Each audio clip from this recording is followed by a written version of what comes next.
Hello বন্ধুরা, আজকে আমি চলে এসেছি জন্মদিনের ভুরিভোজ খেতে। আসতেই দিয়ে দিয়েছে কেকটা খেতে খেতে এদিকে পাতা নিয়ে বসে পড়েছি। এদিকে দেখতে দেখতে দিয়ে গেছে স্যালাড এবং ডিমের চপ আর সসের জন্য অপেক্ষা করতে না পেরে ডিমের চপটা একটা কামড় দিয়েই বসলাম। এদিকে দেখতে দেখতে এসে গেছে লুচি এবং চানার তরকারি।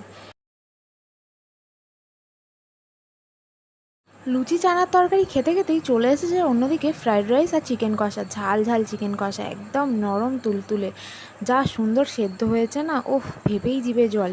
তো দেরি কিসে, আমি এখন চিকেন কষা আর ফ্রাইড রাইসটা জমিয়ে খেতে থাকি, তোমরা দেখতে থাকো। খেতে খেতে এদিকে পাতে পড়ে গেছে চাটনি এবং পাঁপড়। চাটনির সাথে পাঁপড়টাকে ভেঙে ভেঙে খেতে বেশ সুন্দর লাগছিল। শেষ পাতে চাটনি পাঁপড়টা বেশ সুন্দর। চাটনি শেষ হতে না হতেই চলে এসছে রসগোল্লা।